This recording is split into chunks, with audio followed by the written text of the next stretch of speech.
Jim Breuer in studio. I feel so much better. You know, I love it. Oh my God, I feel so much better. I was petrified. You were a little confused. I was going to call out like, Jimmy, you want to think this one over, man?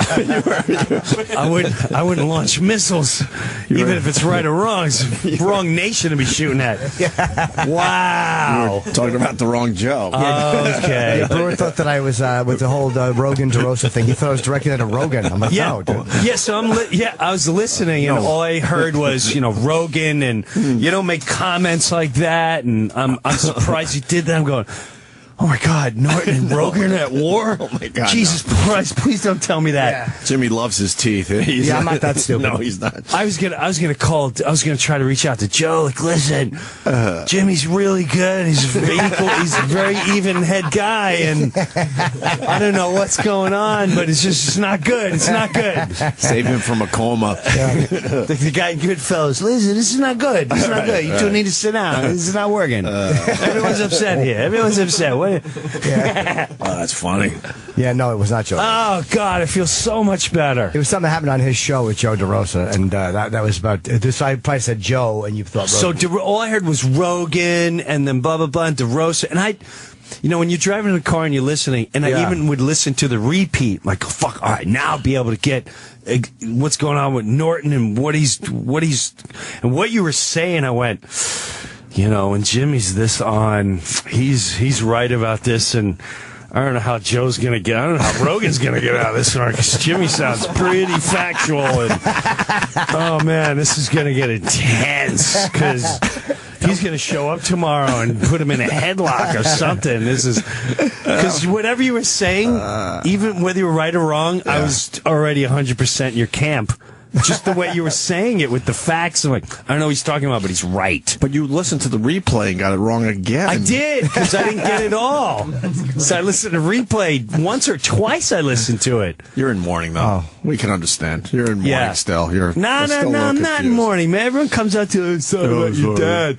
Well, I mean, he was very important to you, obviously, and we heard the stories over the years. So when your dad passed, it was like, wow. A lot of people came out of the woodwork, and thank you both for reaching out. Yeah.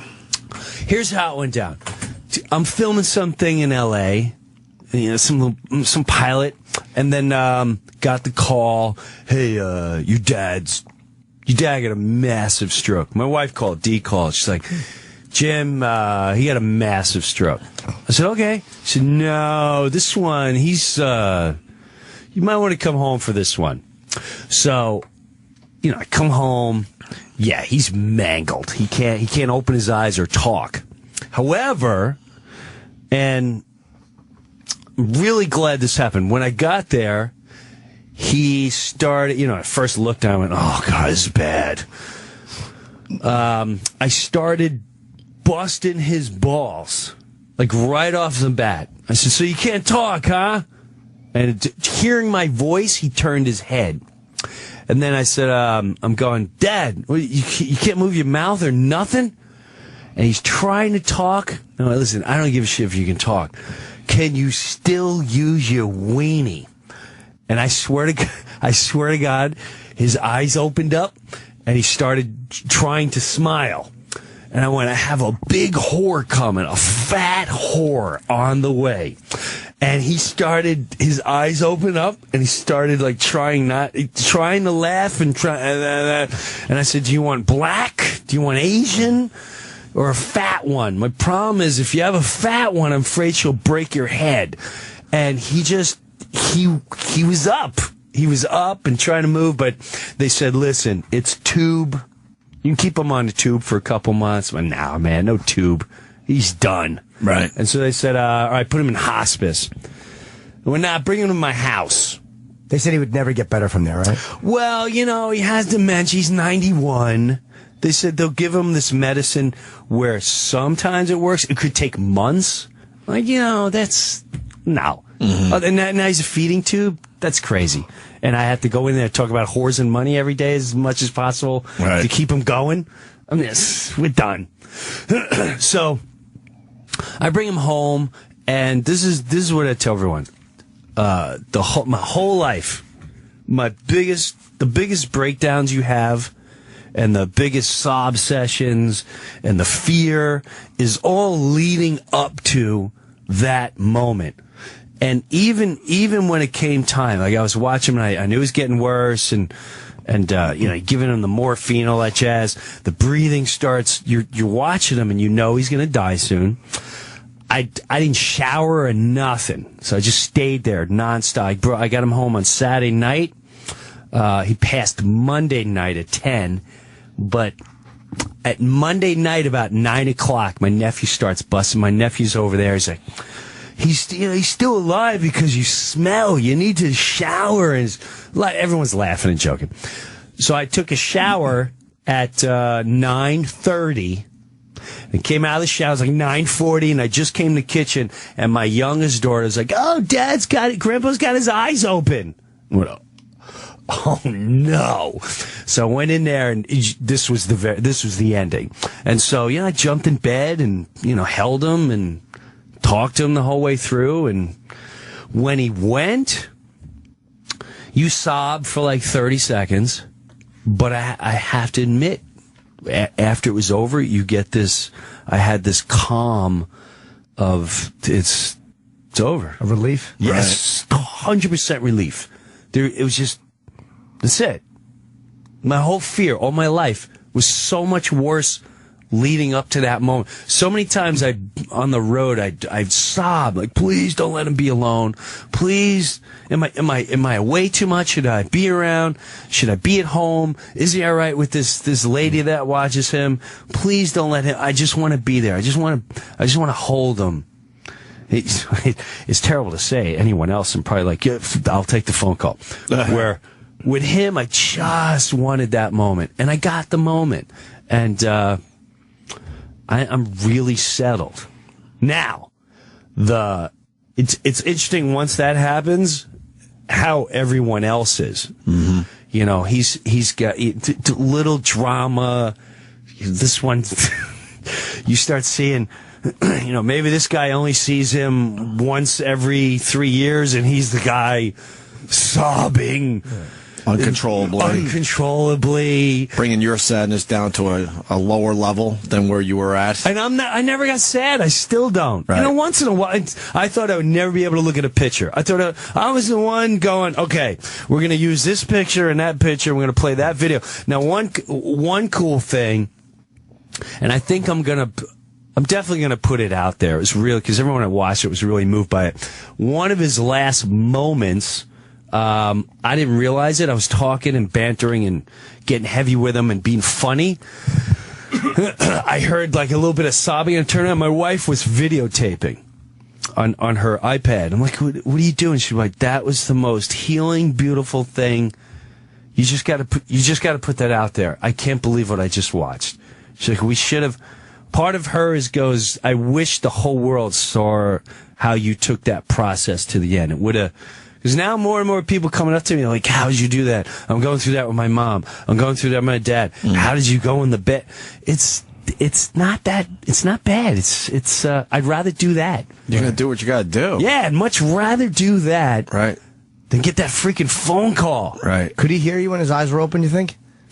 Oh, I think he definitely, because when I look at the video, I see him locking in and looking my way. And even when he'd smile, but towards the end, I learned so much from this. I had these notions of, when he's gone, I'm going to take the ashes and I'm going to fly here and all the places we've been. And the minute he was gone, I realized, man, all that stuff is just for us. It's just for us. Mm-hmm. He's gone. He's out of here. It's in the abyss. It's just for us. People get caught up in this whole the ritual of it. Yeah, I gotta do this. I gotta do that. I gotta go on the Empire State Building and let the ashes go. Oh, my father would have loved that. No, you would have loved it. Right.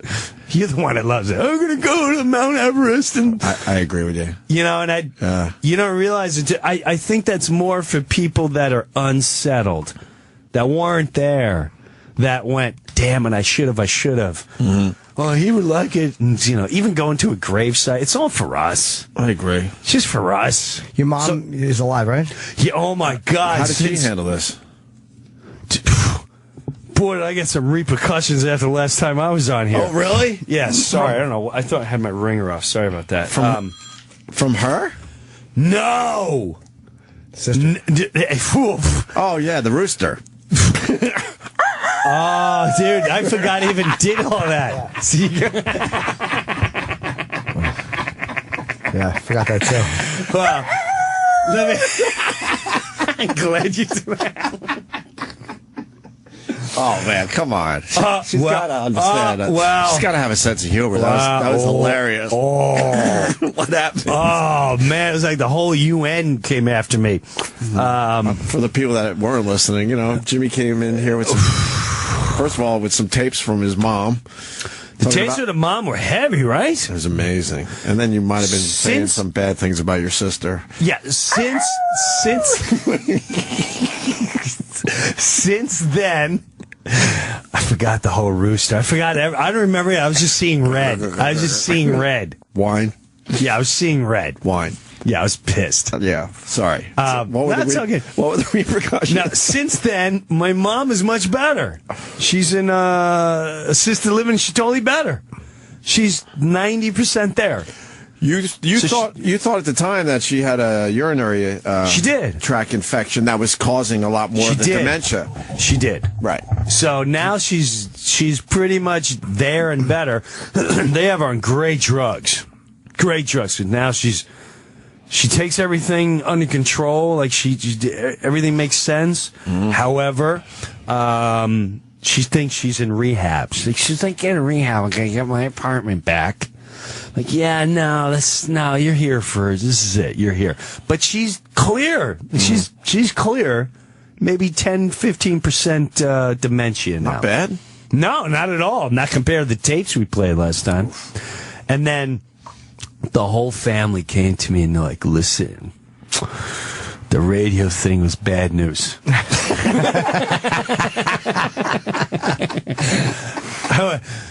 And I was still really mad. I'm like, well, I got mugged, and people don't like the way the mugger is reacting. What is that? Nah, he said some things. We got to sit down. We got to fix this thing. Disrespect him a little bit. Nah, a little bit. Outside of family's one thing. Yeah, you got to. So I apologized to. I went down the line. I went from nieces to nephew, you name it. I went to every single individual. Like, I shouldn't have put that. I shouldn't put that. And I shouldn't have put that. So that was all mended. And then since then, oh, dude. Remember I was talking about the other one? Yeah. There was two sisters. One of my sister. Yeah. Now, we're not going to go into. Well, I shouldn't bring this because we're going to go into. I don't want this to become a. Keep it vague. Do we owe you an apology? No. Okay, good. No. Because it was great. But everything happened after that freaking show. About a week and a half later, my mom's in the assisted living, and she's okay. My one sister gets diagnosed stage 4 lung. The cancer's in her neck. It's wrapped around her. It's in her. It's on her spine. It's that. Yeah, she's right. It's blasting her with chemo and this and that. She just broke her hip, but we haven't told my mother yet. We're gonna, we'll see how this plays out. Stage 4. Yes, stage 4. So that's heavy. How old is she? She's 59. Oh, yeah. Smoking. So it's one of those. Wow, sorry to hear, man. Well, what do what can you do? So you just sit there and go. Whew. So everyone's just grasping for straws. Like, hey, go see this guy in India. Go see. There's someone in Iowa that was this and that, and you just do what you can. How's she handling it? She's phenomenal. She's got her hopes high, and she's going to make it. That's her thing, and, that's the way everyone looks at it. Oh, people stage 4, you make it. You can make it. So, they're all that fell down after that. Jesus. Yeah. Holy berserker. Wow. Yeah, that is heavy. Yeah, it's all heavy, but I'm playing the Motorhead Cruise. No, dude, I'm looking for a laugh. That's very funny. No, I'm actually psyched to hear that. You're insane. You're fucking like, where do you go after crazy. that? Where do you go after that? No, seriously, don't. No, I was actually looking to see if that was on there. Yeah, no. I thought it was a real thing. No. It is a real thing, but that's not what I'm thing to do. Yeah, no. I'm not here for that. So, but why do you have to apologize to nieces and nephews? Oh, I guess because it was their parents. You were kind of. Yes. Got it now. Yeah. So I do what I had to do. You know, you do what we've said over the years. You go, hey, yeah, right.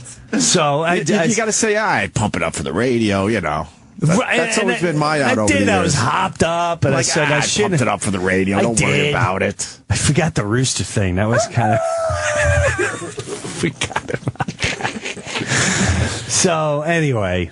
We're striving along, man. We're striving along. Now, your wife, filmed the last moments of your dad's life. Then, no, pretty close. About the day before, and it was wow. It's just so funny. Even to the end of his death, the only thing that kept him going was whores and money. You mentioned whores, he'd light up. You mentioned money, he'd light up. Because then I started the day before, and he was still kind of. I think he was a conscious. Because he would do certain things he'd react to, and he'd look over at me. I would say, I'd start going, Dad, if you can get a boner, I'll give you $1,500 cash right now. And you'd see it's the way we'd banter. His mouth was open and he'd open his eyes, he'd look in my direction, and I say things like, okay, if I put you on a bicycle, if you just stand the bike for a second, keep your balance, I'll give you $500 cash right now. If I bring this whore in, I got a whore outside right now. I'm going to bring her in. If you could just look at her, that stuff, he still would laugh. Not laugh. But his way of laughing was, that was the laughing. But whores and money. Did you tell your mother that he died or no? Oh, yeah. No, I thought that. Now that was interesting too. Is right before he died, my mom, who I thought was delusional by this, right before I went on I went away for a little while, and before I went away, I made sure the nurse that looks after my dad would at least pick up my mom while I was away because no one's visiting her. So. I came home for 2 days in between all this, and my mom, I take her to coffee in town, and she goes, I saw Dad, and we made amends. It was good. We danced. Well, you danced. She goes, yeah, he was in the wheelchair, and we played Frank Sinatra, and I said I loved him, and I said we should move in together and end our lives together, and he said he loved me, and I thought, yeah, okay, sure, it's okay. What are we on? Triathlon? This stuff's good. Right. And now I'm in L.A., I get the call about my dad, I fly home. When I get home to see him in the hospital, the nurse is there. And just before she's like, Jimmy, you're not gonna believe, I don't tell you what happened. And she texts me a picture of my mom and dad where my mom's holding my father. She goes, oh my God, I never see James do this.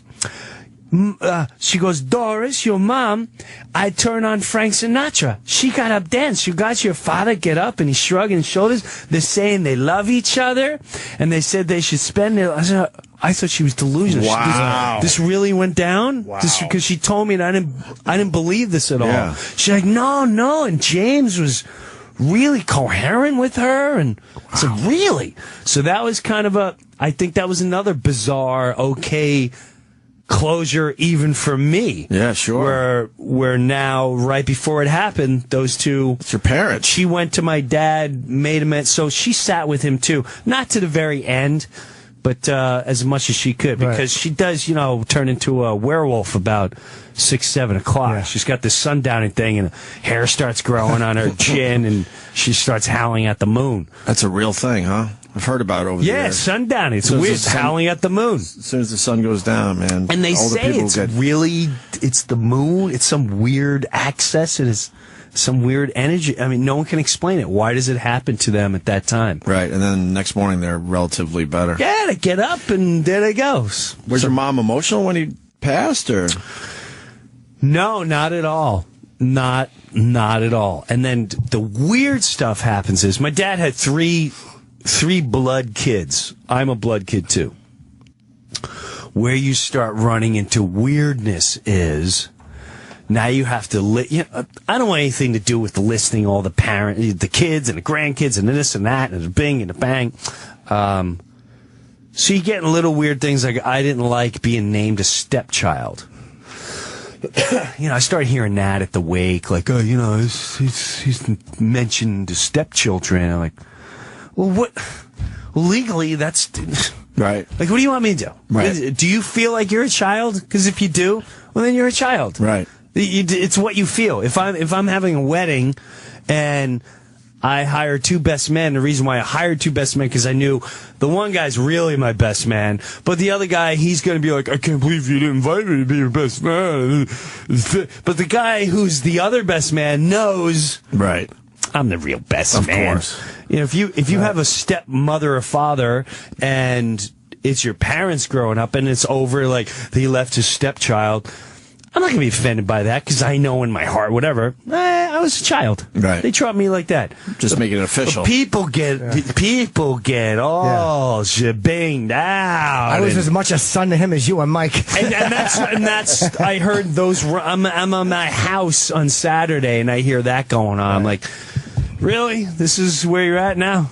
All right, well, I can't get into all that, and I hope you feel better, but I'm not getting into that. That's just unnecessary drama. Unnecessary roughness.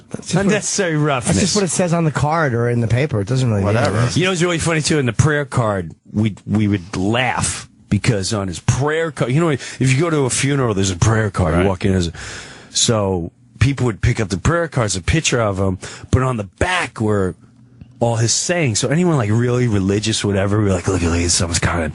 Because on the back it say, go get laid, go play with your weenie, go shit in your hat, go fuck yourself. So some of the best parts of the funeral was waiting, like, these people are really watch this. And you see them pick up the car and then turn, and they go from tears like, oh my God, this is so, oh my God, go fuck yourself? Why would you? And then, there was also at my house, the most emotional part was the Navy showing up, because he was a World War II vet, and bagpipers and stuff like that. So at my house now, we're having a party. I'm playing Johnny Cash and all that jazz. These people are upset because whatever was on a piece of paper, and these people, whatever. For the most part, everyone's having a great time. But we started off the whole thing. I took me and his two other sons. And my father would start off every party like this, especially after he caught a buzz. So we round everyone up, and I literally got repercussions for like 2 or 3 people for doing this. But it's the 2-3 people you go, I'm not gonna see you again, so I really don't care. And you fully expected it anyway. Yeah, I already expected it. Like, all right, these two are gonna act I'm not gonna see you again anyway, whatever. So right. I don't know what to tell you. And it wasn't for you anyway. So everyone gathers around his kids and went, listen, if you have kids, I'm already apologizing. So I'm just telling you right now, you're going to cover their ears. And this is our father, a great man, blah, blah, blah, funniest person we ever knew. Let's start off the party the way he'd always want to start off the party. And we go, here's James Breuer, born in 23, gone in 2000. What he would always like, let's give him a nice hymn. And what he would always do, he'd go, what's your name? Jimmy Norton. Everybody, this is Jim Norton. And we're going to welcome him with a nice hymn. And you go, him, fuck him. Now go get you something to drink, asshole, and lay your weapons on the table. What's wrong with that? Oh, my God. So half the places Everyone doesn't know what's going on because we go into him. We're like, and we got to the fuck him. The whole place just erupted, except for the 2 or 3. Like, oh my God, that is just, you don't say fuck him at a funeral. I mean, that's just horrible. It's a World War II vet. They're saying fuck him. I mean, I liked it until that part. Right. Well, no, I loved it to that part because I realized you're not at to be seen again. Voice their objections to you, or you heard through third parties? To me. Ew. To you. I really enjoyed it, except for that part. Goodbye.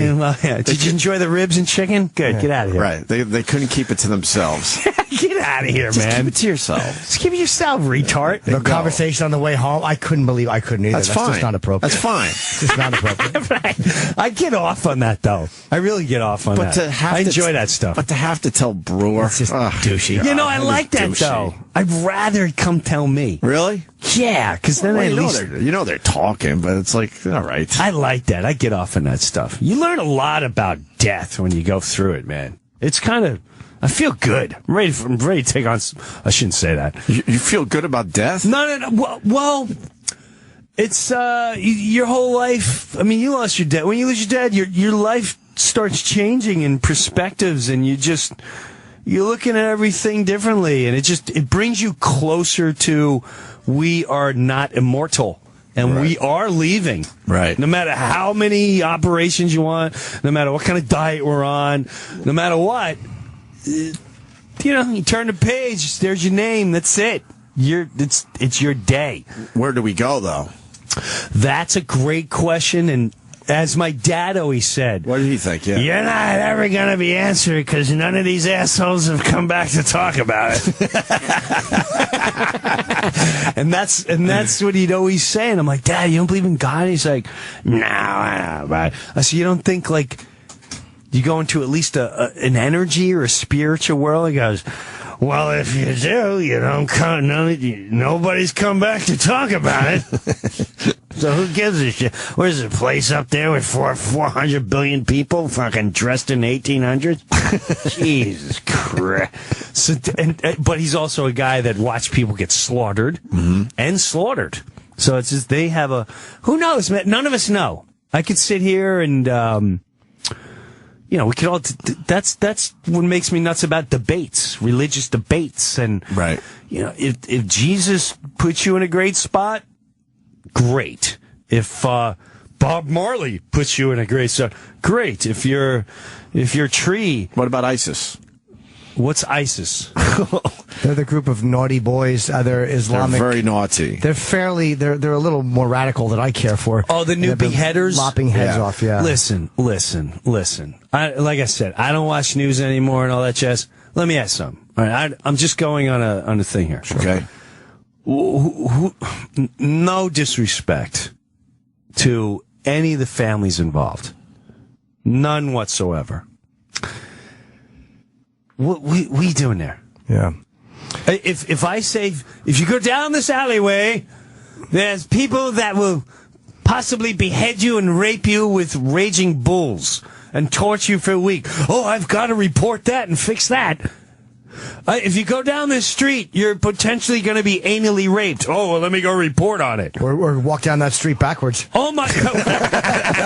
Right. Let me walk down the street backwards and see what's going on. Down. And people are forgetting these savages this ain't nothing new.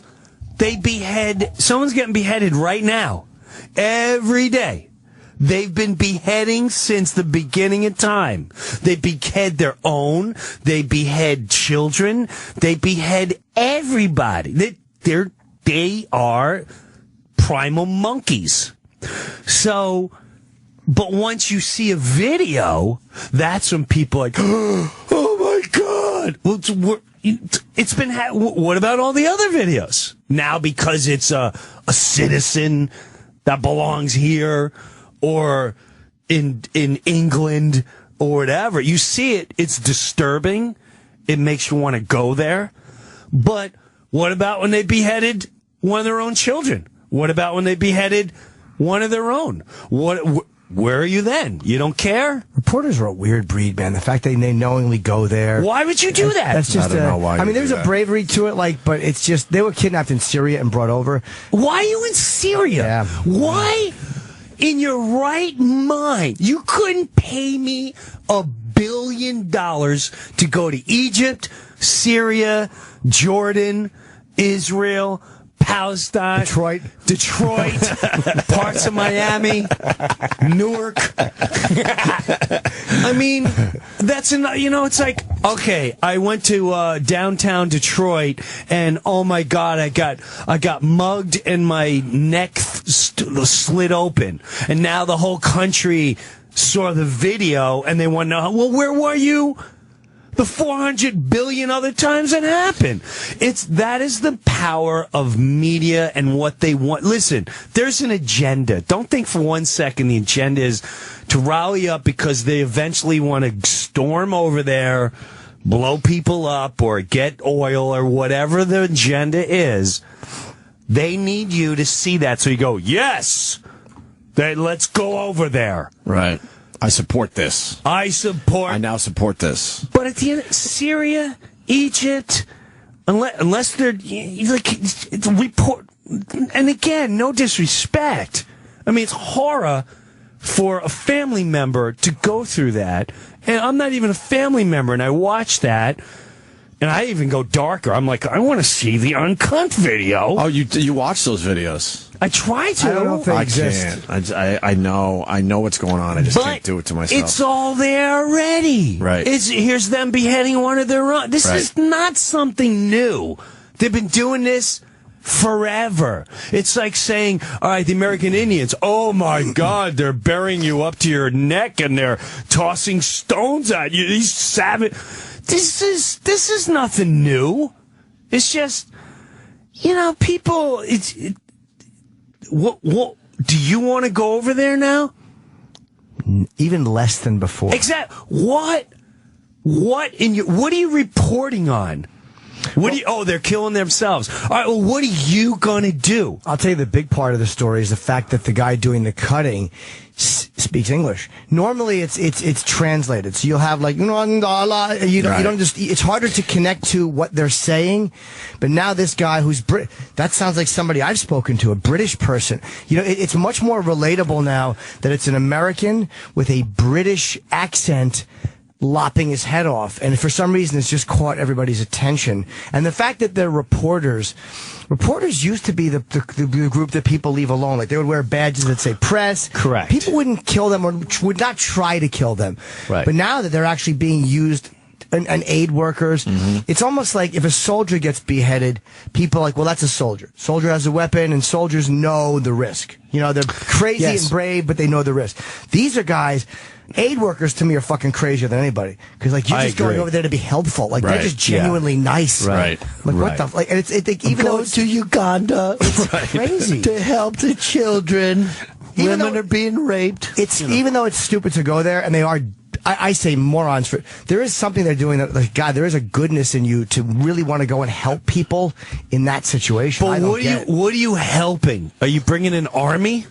What are you helping? You're going to write something that's going to change the world to make everyone I'm always skeptical. Listen, people that watch news and all that, no one's ever takes a seat back and go, what's the real agenda? What is the real agenda of showing that video? What's the agenda? If you didn't have anything against that, if you went, all right, here, it's like, for instance, it's the bully. If I come to you and go, I'm going to fucking battle that, and you start ignoring me, I have no power. So if that video's never shown or never traumatized, then it's fucking ignored and their mission is shut down. Well, the agenda of the guys doing it, ISIS's agenda, is they would probably rather not be making those videos to begin with. They're making them simply because their argument is that the U.S. has interfered with what they're doing. They want to be left alone. They want the U.S. out of there. They want us to stay away and let them do whatever they want to do over there. So when we show the videos, they're actually... They want this to scare the Americans away. They don't want this to bring the Americans in. They want us gone. So they're afraid that... But, right. What's happening? Yeah, they got to think that this is going to piss us off. We've been talking about going over there, correct? Well, yeah, what's happening is that they don't understand the American people as well as they think they do.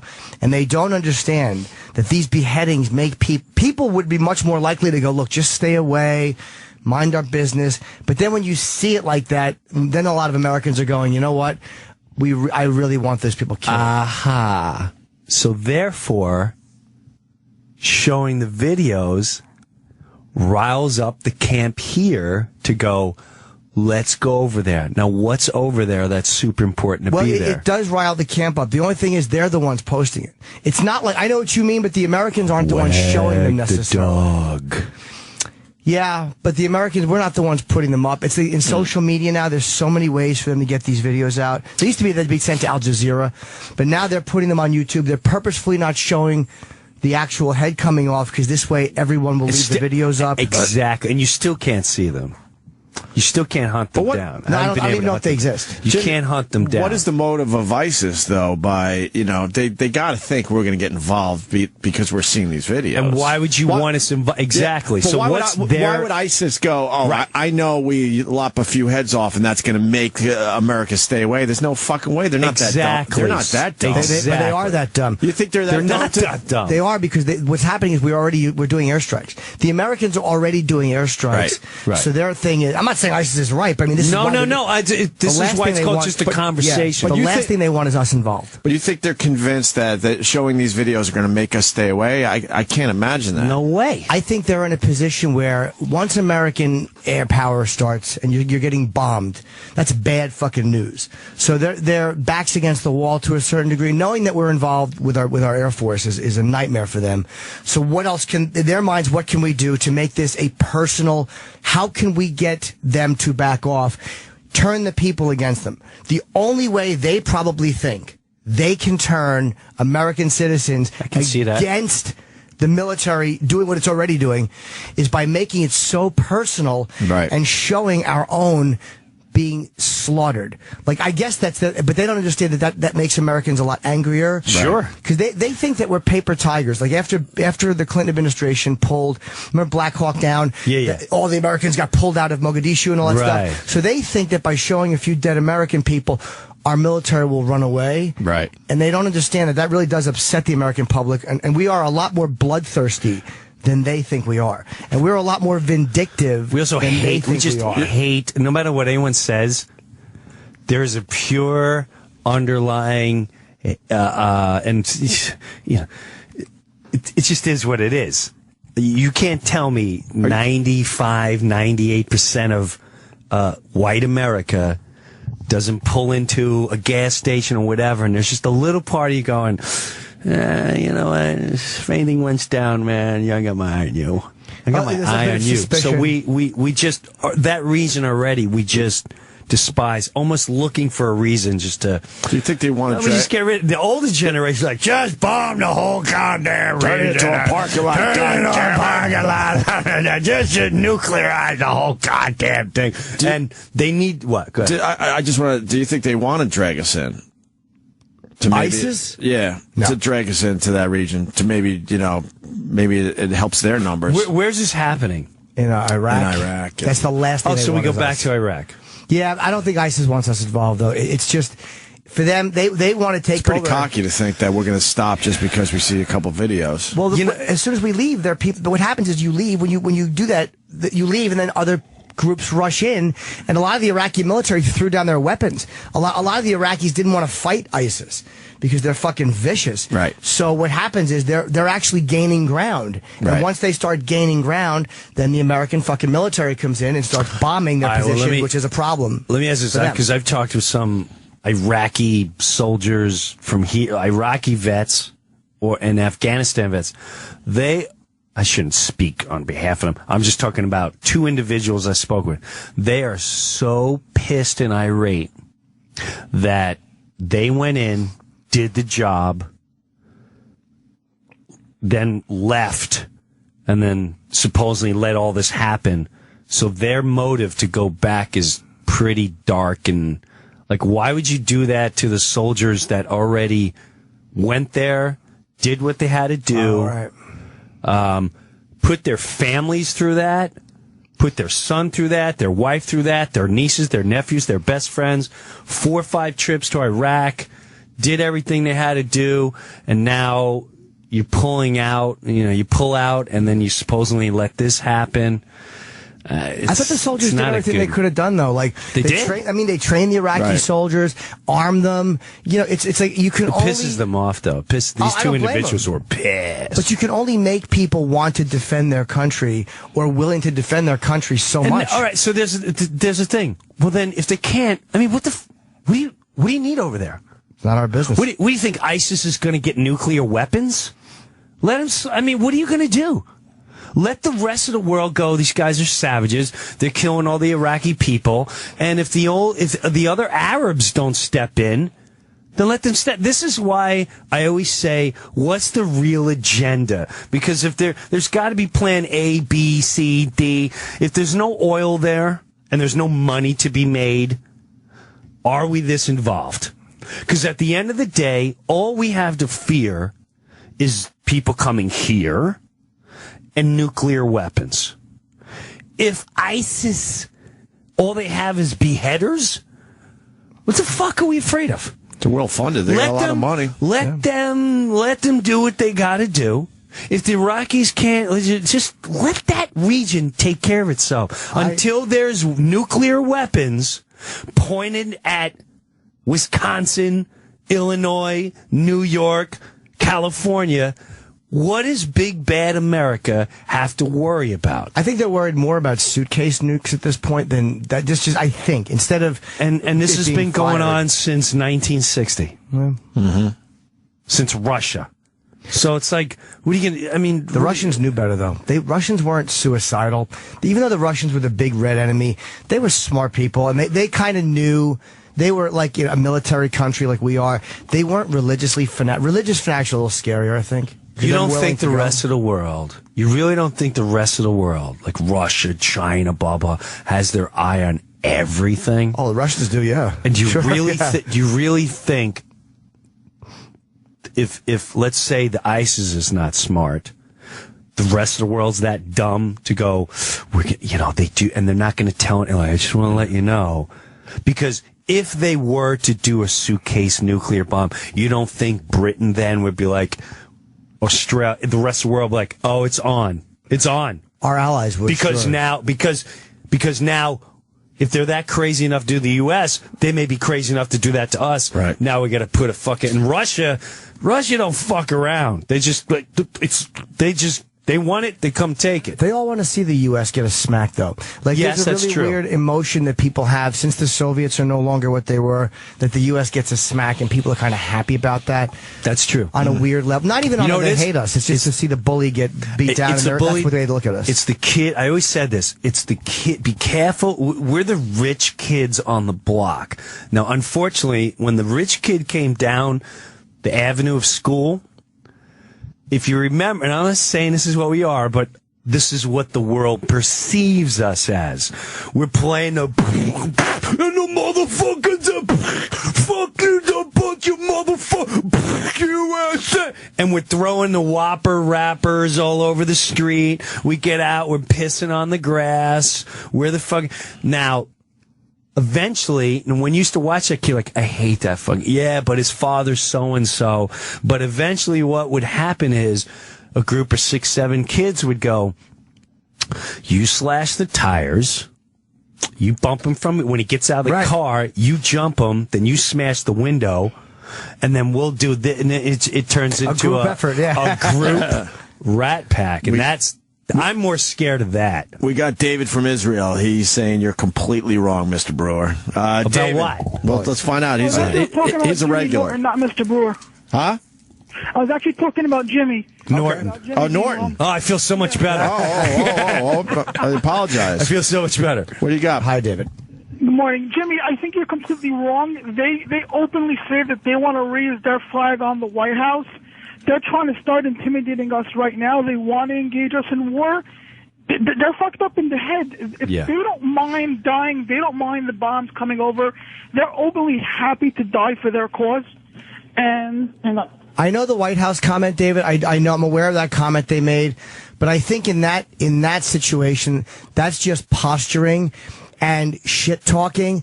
I think the real motive is to stop the airstrikes, because there's no way, even if they want to go to war with the U.S. eventually, when they're steamrolling into Iraq, the last thing they need is the U.S. military bombing them. It doesn't help their cause. You're not talking about rational, sane people. You're an American that has logic. You're not dealing with logical people. Well, hold on. They're not logical. Didn't they wait till the U.S. military was gone before they came in? They're not that stupid. Because they couldn't get in, because they didn't have the power. But once they're in, and they think that they're all about pride and about their perceived image. They're not talking about logic. I believe it was in the '67 war when Israel wiped out Egypt. Egypt was telling all the other countries that they wiped out Israel, and everybody knew they were lying. It's in their culture. You know what? If I can, on a very small level, I have dealt with people from a different culture that have been a pain in the balls. And all they're about is avenging. And they're so stupid. And they're so that they don't see the law. They don't see the situation they're in. They're so full of pride. And they're so full of everyone. It's almost like I understand what this guy's saying to a degree. It's such a narcissist, sociopathic thought process that they believe. I see it in just certain individuals that I deal with. Like, they really have no concept of it's almost like, I'll give you a great example. This person's mad because I called the cops, but he's not mad because he came and he punched me in the face. Right. He doesn't get, well, that's why the cops are there. Well, no, how dare you send the cops to me? Like, are you a moron? You punched me in the face. Right, but he's mad when the cops show up. And he doesn't want the cops to show up. Because the cops showing up... No, but Jimmy, it's just about pride. David, I know what you're saying. David, I understand what you're saying. I do understand that mentality. And I know why you're saying what you're saying. I just don't agree with you. I don't think... As much as they're extremists, and I don't think they want the U.S. military involved, because if we're not involved, then they are freer to do what they want to do over there, because I think they have Syrian support. They think that their God is with them, and they think that they will be victorious against America. They're so convinced that what they're doing is right, that they have no problem open to the world to do it, and they think that now is the time that their God gave them the right to take over the world. And they are, if you speak to these real jihadis, they honestly believe in their heart that they will take over the entire world. Yes. And they really believe they'll take over the U.S. So you think that while they're marching into Iraq, and they're actually winning some battles and gaining some ground, what they're saying is, let's bring in the U.S. military again. I'm not just saying that, but they're starting a psychological warfare. They're trying to scare the shit out of us now so that there'll be less resistance. Did we bomb first, or did they behead first? In this particular group of people, starting with James Foley, the reporter.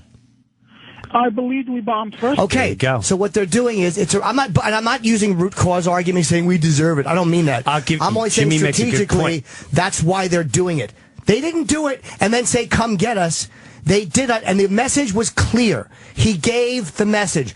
Obama, get out. And I'm not saying that we should listen to it, but I'm saying their motives. He didn't say that. He said, stop interfering with Islamic affairs. You're attacking all Muslims. They're trying to back the U.S. off. That's interesting, because back to the other point I was saying, at the same point, I've had these individuals who are just, they're brainwashed. It's all about ego, whatever. When their back was against the wall, they went to very drastic measures to try to install fear, because their back was, they're running out of things to do to get out of the situation, because they're starting to realize they're in trouble. So they've done some pretty dumb things to actually get them more in trouble. Right. So that makes sense too. At the end of the day, man, thanks, David. Thank you, David. Go mow your lawn and don't get all hopped up. Don't watch the news. Don't watch the news, well, they don't have lawns to mow. That's the problem. What? There's no lawns over there. That's the problem. That's all I'm saying. That takes up a lot of your day. It sure does. Taking care of your lawn. Israel's badass, man. Yeah. They are pretty much bad ass. We got a vet. He wants in badly. Jay in Buffalo, go ahead. Jim Breuer in studio. Anyone that cares for animals. Hello, sir. Yeah. I wanted to talk about like why at least Iraqi vets are angry about what's going on, why I would love to go back. Not that I have a death wish or anything like that. Right. It's just the people that are suffering the most over there now are the Kurds in northern Iraq and parts of Syria and Turkey. They helped us immensely during the Iraq War, and I kind of feel like we're turning our backs on them because they're the ones that are taking the brunt of the the fighting from ISIS. And we didn't really equip.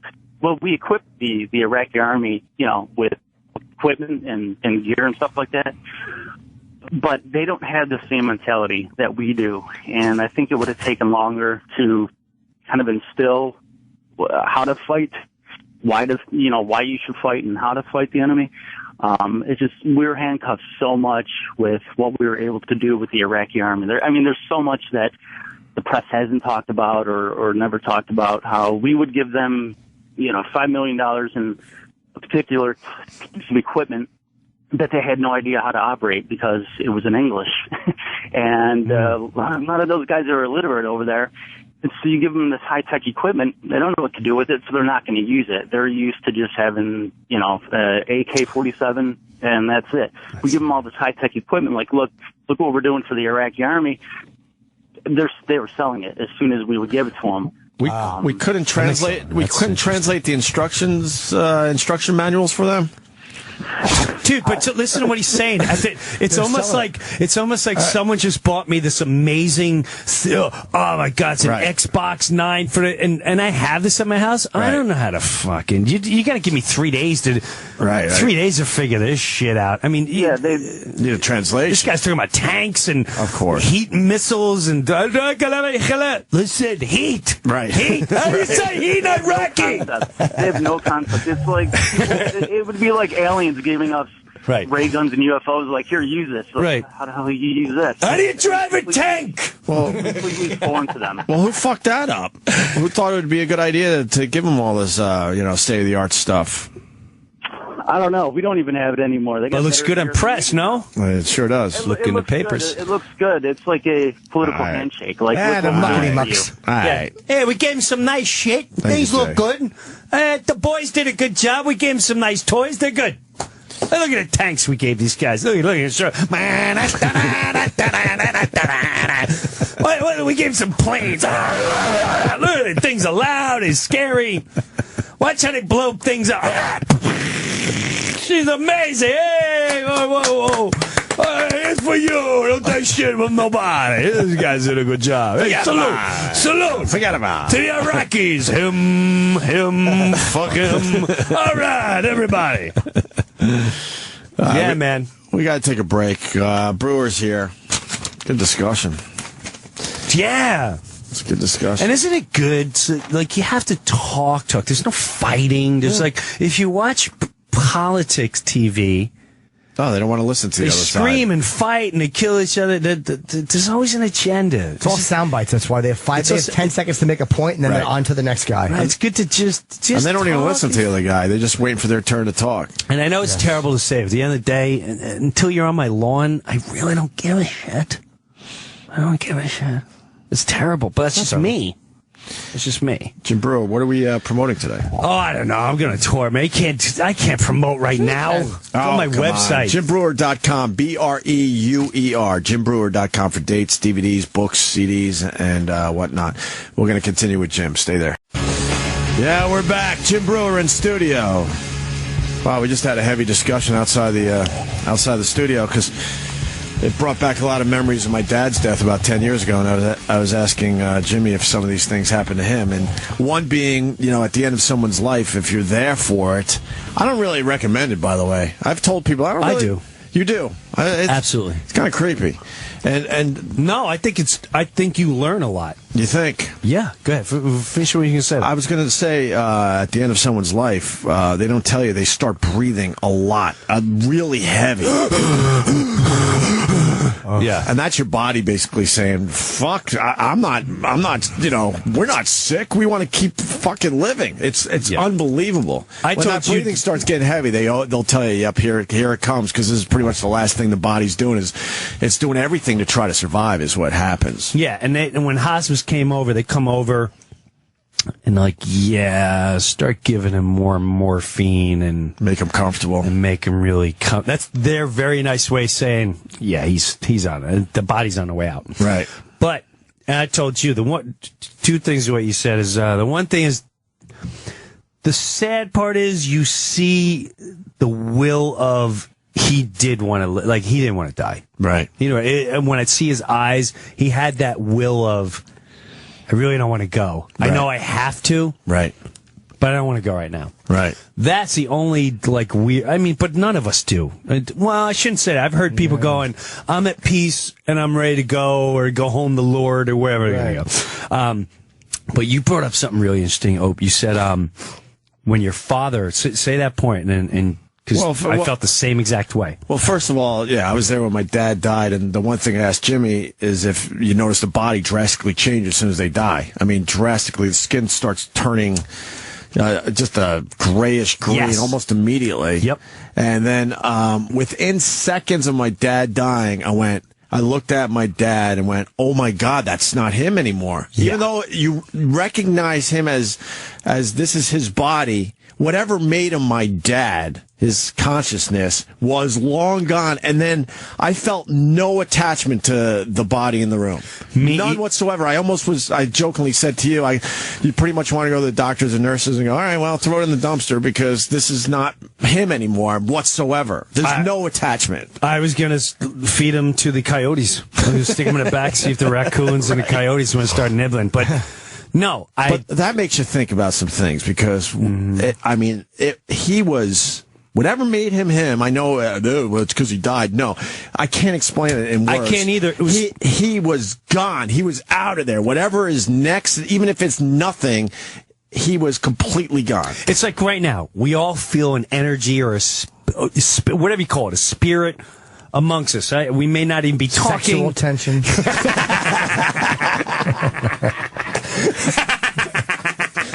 That's sure. Yeah, Jimmy, exactly. Okay, all right. I'll take that.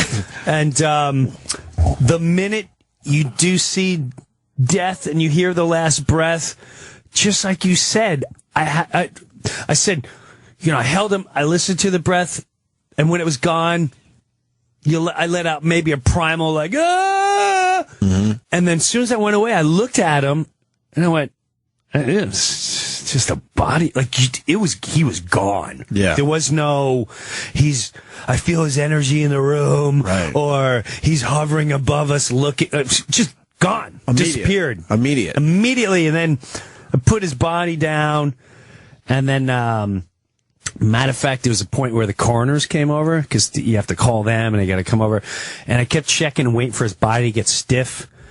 And, we were laughing by then. We just broke the tension and we laughed like, what would he be saying right now, wherever he's at, and we were laughing to the point where when the coroner showed up, we were laughing so hard. I went, hey, listen, he may be stiff by now, so if you need to chop off, don't be offended if you chop the arms off, and just don't make him, we were that hard laughing, but I was that detached from that body. And they said, do you want to, they were very sensitive, do you want to, we're about to take the body out. Do you want to say any last words? I went, no. Right. I went, you know what? Yeah, I do want to. You know what I did? I went in there, and before he got stiffed enough, I just wanted to feel, because every night I would just his head, I'd give him a kiss on the head and feel he had this rock solid chimp head. And his chest, I'd always give him a pat on the chest. Like, you're a good dad. You're a good. I just wanted to feel that feeling, as a boy. To feel your dad wow, this right. That's my dad's chest, and that's the only thing I kind of, even though I knew he wasn't there, right? It was still the physical part, but the body had no attachment. No attachment. I took a picture of it too. Yeah, you just showed me. Took a picture. I'm like, let me see. You want to see the picture, Jimmy? Yeah, I've seen bodies before. But yeah, Brewer is a very special person. Well, I don't know what to hey, you want to see? Yeah, I mean, it's just it's just a picture. This is so aggravating.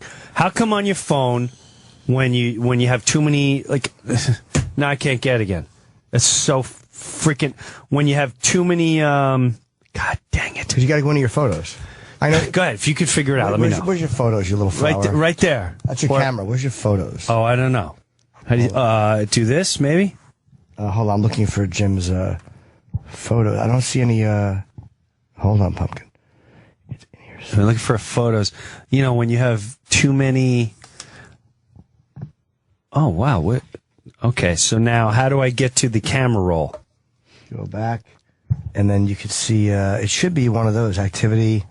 Let's see, activities. Oh, those are shared streams. These are shared streams. I don't. Photos. Aha! Thank you, Jimbo. Sure. Here we go. Here you go, Jim. So this, even the skin color, man. Look at the skin color. Like this is leading up to it. All right, still looks good. Bing to bing. Went from that to that, and then almost the final stage, and then that's it. You're saying bang right there. Bang, bang, bang.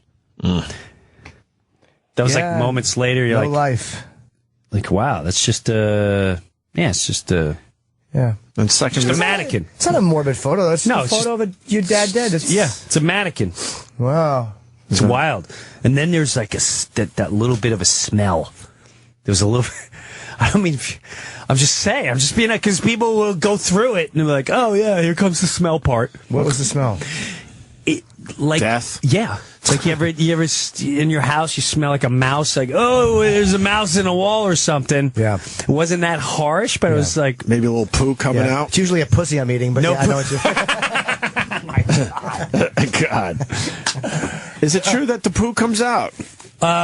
Yes, but his poo already came out. His poo was already and that's out. That's why they said too. They're like, listen, he already pooed, so we're coming in the final stretch.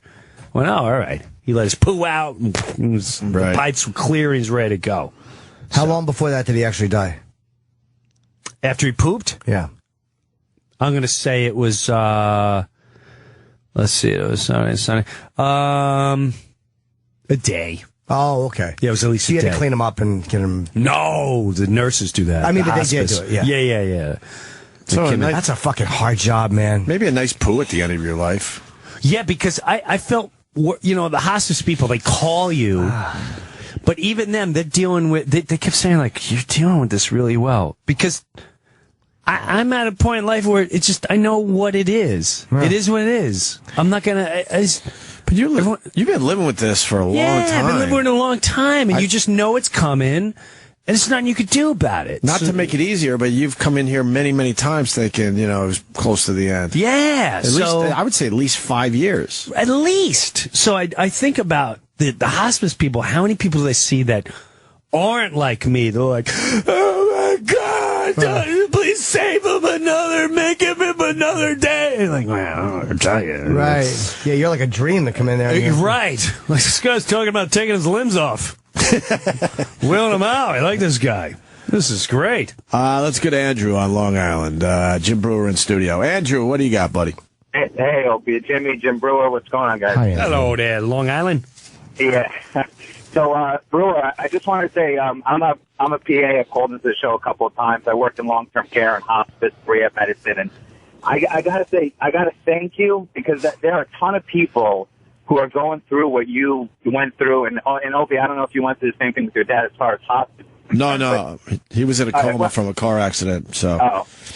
Well, I mean, just what you're talking about, the fact of, like, having something like that, a guy at the end of his life led a great life, has family surrounding him, you know, going in a comfortable way, like you said, you know, that breathing thing that happens to everybody at the end. Yeah. And you know, when you come in there now, like as a practitioner, you come in and you say, all right, you know, we got to start pushing the morphine, and right. You know, that's you know, that's us saying, like, listen, you know, there's no reason for this guy to be in pain anymore. Like, you know, let's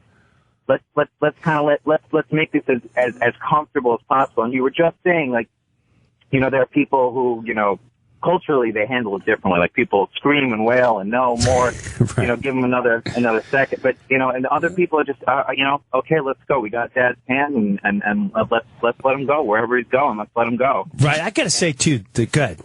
Were you done? Go ahead. Go ahead. The hospice people, you could tell like they're psychologically reading me. Is this guy all right? Is he? And I kept saying, I swear to God, I'm all right. I just give me the update. Like, what am I looking at? A couple hours, a day? And like, well, could be a couple. And then as we got closer, I could tell the way she was looking at me. And she went, start giving him, when are you giving the morphine? I went, it's once every 2 hours. She's like, do it like every hour and push it from this milligram to that milligram. Yeah. And then even afterwards, they called me twice, like even a day after. How you doing? You okay? Right. Do you need anything? Because you should have had your wife answer and say, well, he's on the roof. Can he call you back? But I got to be honest with you. It made me want to get more involved with. It really made me want to get more involved with helping people in this situation, where so many people have come out and said, "I'm going through this with my dad, and I fear being in the room. I fear watching them die." And so many people die alone because they're scared. 2 of my kids didn't want anything to do with it. They didn't want anything to do with this situation. My little one was in there all the way the last second. And it's just, when you take that on, you get a whole different respect and you understand life. You understand life. I think that there are so many people who are going through your situation. They're really terrified of seeing a loved one in pain. I think that's a huge part of it. Right. That it's not even the letting go. It's just like, I don't want to see, I don't want to see him gasping for breath or like, reaching out, whatever it is. And unfortunately, sometimes that does happen. But that's when you get that morphine in there, you get that support system. People, that's what people are afraid of. I don't want to see my dad, my mom, my sister, whatever, in pain. Right. That's where we can help. And that's what this whole thing is all about. And if you can, what you're doing now is explaining to people out there, whoever's listening, that it's totally possible to go through this in a safe, normal, whatever you want to consider to be normal, but a comfortable way for everybody. They would also explain, because the first time I heard gurgling is when I went, he sounds like he's drowning. The worst part is you'd hear like a and they would explain, listen, he's not drowning. There's a little flap at the back of your throat. Right, and because he can't swallow, all you're hearing is just the phlegm mood. I swear to you, he's not drowning. Right. He's not in pain. Just add this, add that, and they explain to you step by step by step. And again, some people it's hard to go through, but when you realize, like, you're probably helping people by talking about it today, though. This is what it's. Oh, for sure. And and I'm telling you, I swear to everyone out there, the greatest feeling in the world is being able to hold on, listen to that last breath. Your life is complete. You feel complete when there's major closure. It's such closure the rest of your life. It really is. And I start even more at the wake and at my house and who's upset and why they were upset. And I realized it's all just a psychological game. This one's so sad because they didn't, so many times they must have been home going, I should reach out. I should talk to him. I should go see him. And they never did it. So now they're stuck with that. And this one is going, I should have. It's all I should haves and I could haves and why didn't I? And that's the emotional torture. Right. Your relationship was complete. 100%. There's nothing you should have done. No. Or nothing you should have said. No. You feel like you had a complete relationship, and that's really important. Yeah. Oh, it's so important to people because you hear a lot of, I wish I would have called him one more time, or I wish I would have went to dinner with him one more time. I never got caught up in that, because if you do have a really good relationship with the person, it doesn't matter if you had one more call or one more. Right, but that's how the meatheads. Unless, like you said, you didn't have that complete relationship. So I guess that's where I would have been a little tormented if it happened on the road and it just happened suddenly. I was like, you know what? Damn it. Really? Yeah, a little. That's my biggest fear was just not being there. Okay. Because that was part of my torture too. Like, should I not go on the road as much, even though I have to? And That's how I make a living, and that's how I'm paying for his nurse, and that's how I'm. So you go through all. Some people don't have that opportunity, but I'm telling you, if you have the opportunity, don't fear it.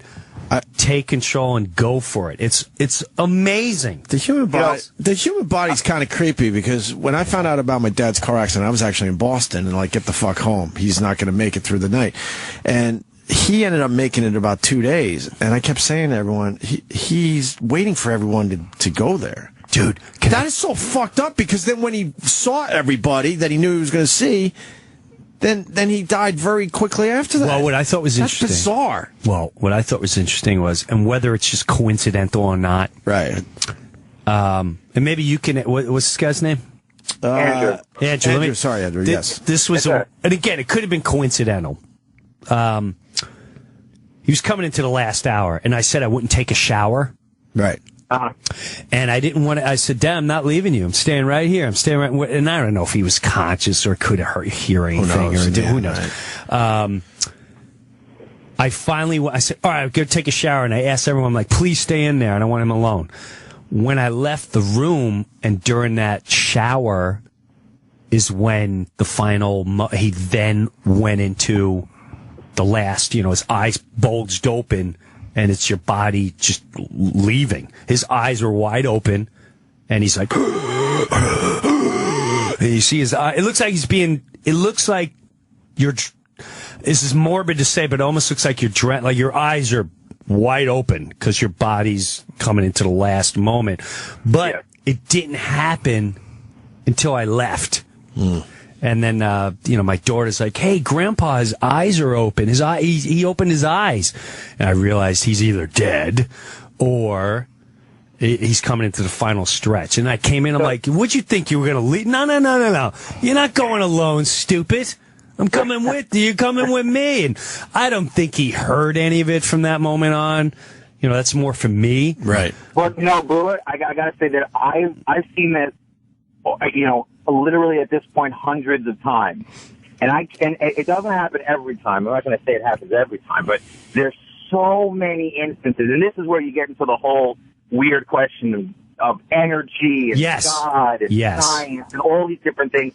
Where we got a patient and they're on the ward, and let's call the family, and I pick up the phone to call the family, and I'm like, oh my God, they're a half hour away. There's no way this guy's making it a half an hour. Right. And then, by some, to use the term miracle, but whatever it is, the guy makes it 31 minutes until his kids get there, and then goes. I've seen that happen hundreds of times. So bizarre. So it is. It's really bizarre, because medically, scientifically, doesn't make any sense. And listen, I've also seen it the other way, where a guy's doing fine, and then all of a sudden, 2 seconds later, it's over, and you're calling the family to the other way. Right. Yeah. But it happens a lot. It definitely happens a lot. And I'm again, like your dad, you said, your father said, those assholes would come back to tell us what's going on. Okay, so it's true. You don't know, but there, if you see it enough, there's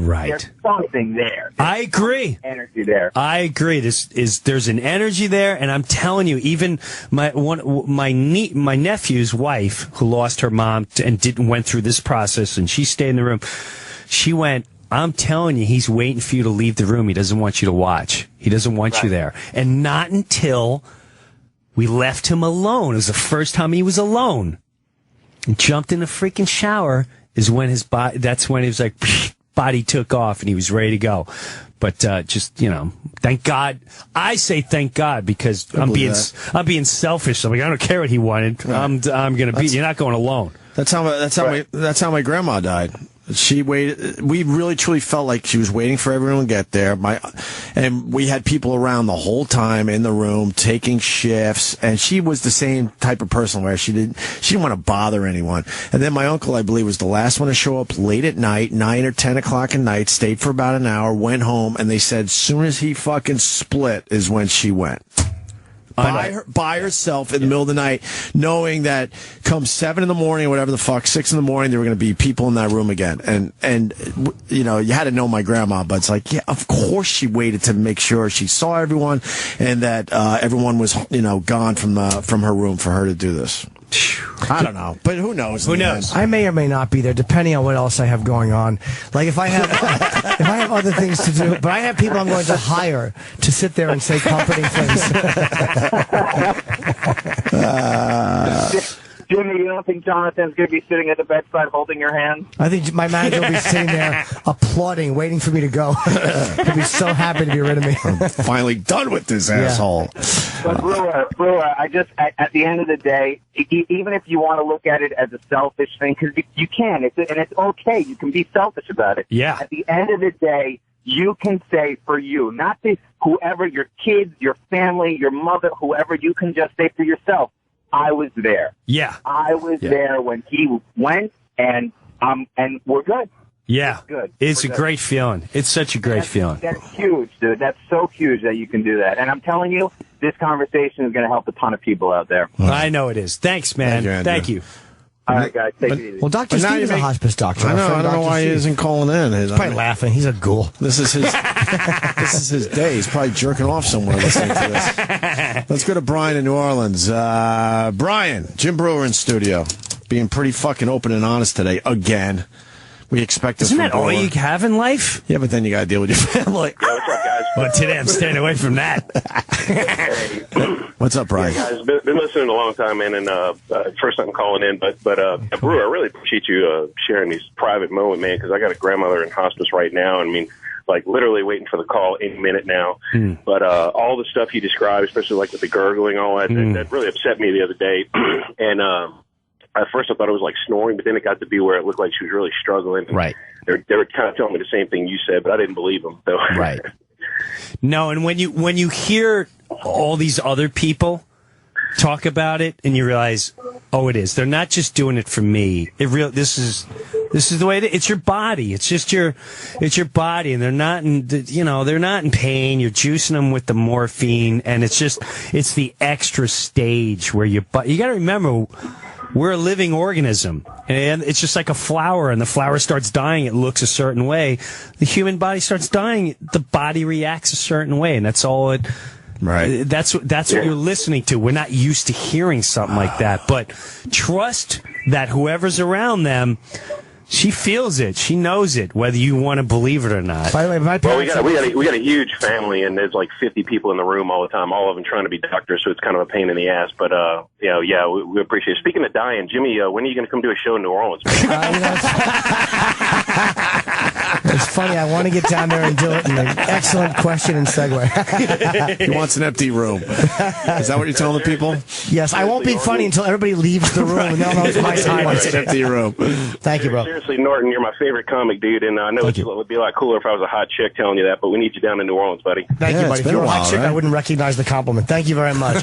Yeah, I was just saying, my parents are listening. I love you, but do not expect the Jim Breuer treatment from me. I am not strong enough.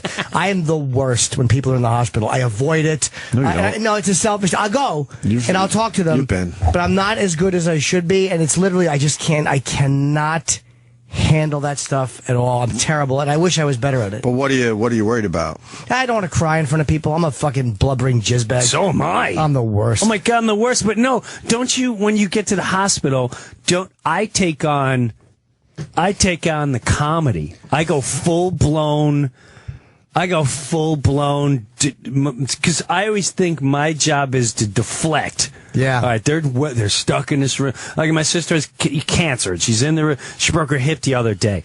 So I walked in. I'm like, thanks, asshole.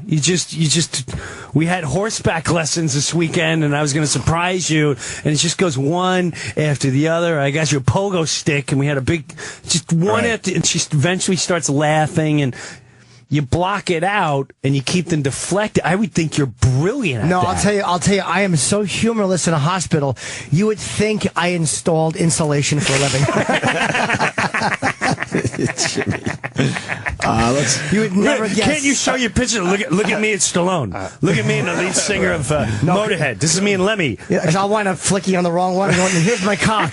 And here's my cock again. Sorry. Sorry, Mom. Sorry, Mom. Even though you took this one. No, I'm terrible on those. I just shut down. I get too sad. I thought when Manny from the Cellar was dying, I couldn't even look. I was so sad. But you were in the room? I was in the room. Not when he died, but I mean when he was there. I was actually with Geraldo, was holding his hand, and Attell was being so fucking funny. And I wish I could be like that. What was he saying? Just being Dave. I just remember one thing. He was having his floors done, and he brought a piece of the linoleum or something with him because he had gotten a floor sample. And he goes, "Well, I just have to try this out." And he put it against his face, and you knew that meant that he knew he was going to be drunk and pass out on the floor all the time. And he just made me laugh. I'm like, he's a funny motherfucker. You still talk to him a lot? All the time. How's he doing? He's good. Dave's good. Doesn't he take care of his mom? Yeah, his mom and he has never not been really well. talks about that. Yeah, he mentioned that last time I saw him. He said his mom he's been going to. We flew home from Montreal together. Yeah, and he's going to see his mom in Long Island, back and forth. Yeah, like Dave's also a dutiful son. I learned a lot about Dave on our tour. Right, and Dave's one of those guys where I always, everyone has deep respect for. Sure, but I need his acceptance so bad for some whatever reason.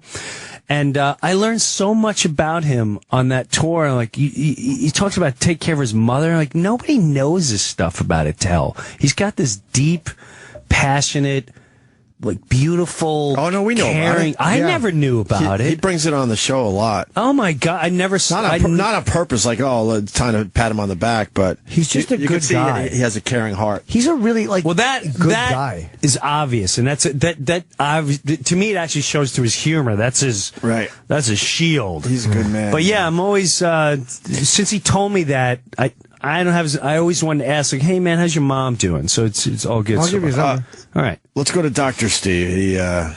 He got the bat signal. Dr. Steve. Hospice talks work like fucking Viagra for you, doesn't it? Yeah. It's part wow. Pumps me up. Stay away from the I just wanted to say to Jim, I heard you talking about your dad through this whole thing, and mad respect for you. You did stuff that very few people still do these days, and I'm really sorry to hear that he passed, man. Oh, it's part of life. What are you going to do? I'm glad. Yeah. To a degree, but thank you. Yeah. Well, it's, and I hope the hospice experience was positive. I didn't get to listen. I've been absolutely slammed at work today. So you know who a lot of people are dying today? Well, oh God, yeah. I don't know what happened this weekend. Did you guys ever refer to him as you know who you sound like?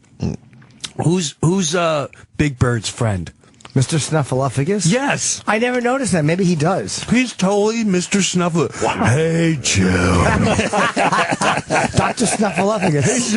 Hey, Jim. Hey, Bird. Just want to say I'm sorry. Oh, no. Had a tough day. Oh, you have no idea what you just started. Oh, boy. Hey, little Jimmy.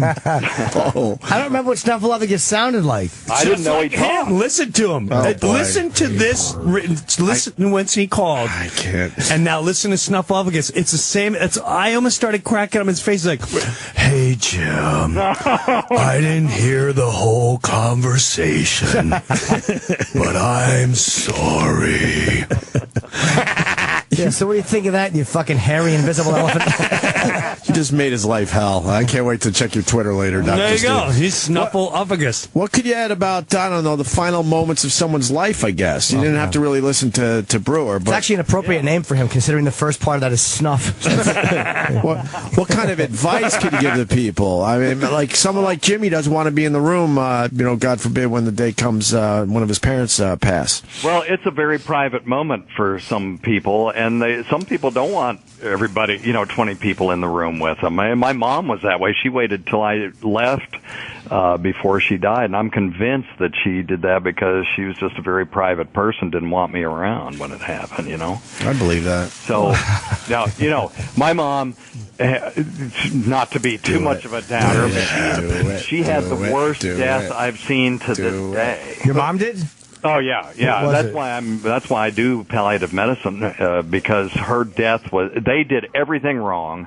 Nobody knew how to make her better, and she was begging to leave this world when she died. What'd she have? Cancer? Yeah, she had stomach cancer. It was a weird kind called Linitis plastica. Jeez. She had like 4 different diverting ostomies where, you know, she'd had bowel obstruction, so she had 4 different colostomies and small bowel just, you know, oozing and just puking up fecal matter and just, you know, and they were doing all the wrong things for her.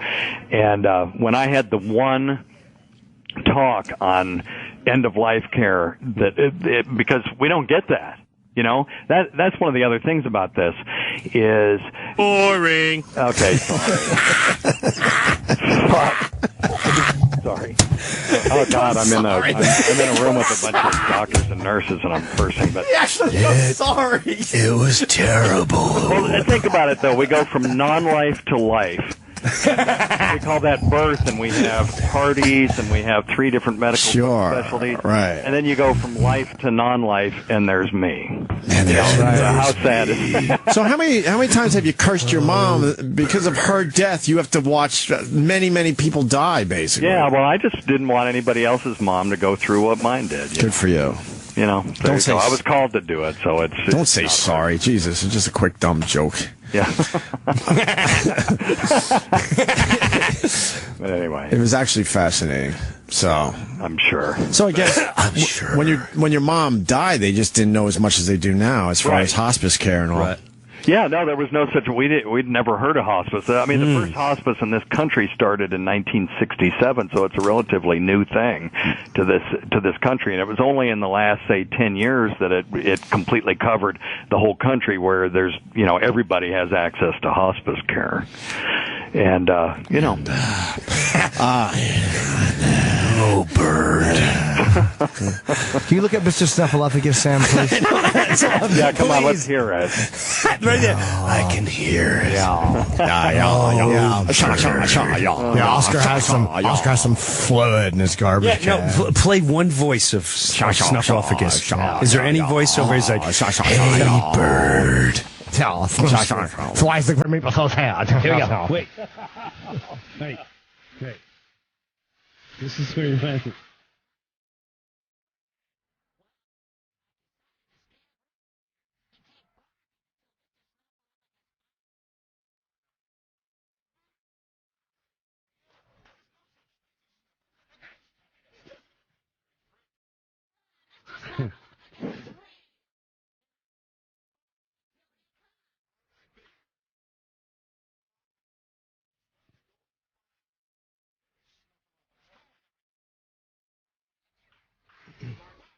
This is potentially 5 minutes long. You know that? I know.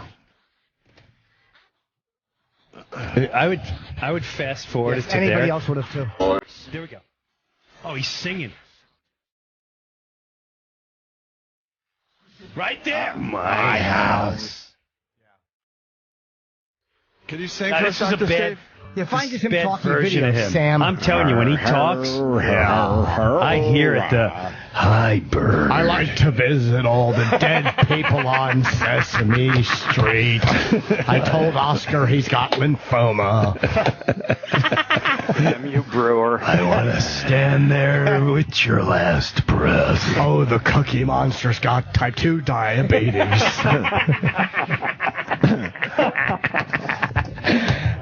Dr. Steve, you don't do the pillow thing, right? Huh? No. You don't do the pillow thing? No, what's the pillow thing over there? That's what I wanted to do. Angel of Mercy. I said I was going to do that to my mom. Just stick the pillow right over, and I said, just ignore the flapping. It'll be over soon. It'll be over in 30 seconds. So much quicker than morphine. So you're not really giving us much advice here, there, Dr. Steve. Well, you haven't asked me anything. That's a good point. I kind of did. Hold on. Here comes. He's on. Wait. Here's Snuffle. Oh, look. figment of your imagination, people. The one and only Snuffolafugus. And Snuff, we've had so many of the Sesame Street gang here throughout the years. Oh. This is your first time. Wow. Well, I thought it was time to finally meet my hero, George Stephanopoulos. Hey, I owe you thanks, Snuffy. You've made a whole generation of kids. A newer know how to Snuffer. pronounce Yes, my it is a name. new one. We need like a 19... Snuffy. We need like the 70s. Yeah, that's like late 70s. new Fred Flintstone. That's not the right. Hey, Barney. Yeah, I'm telling you, it is that. It's that, hey, bird.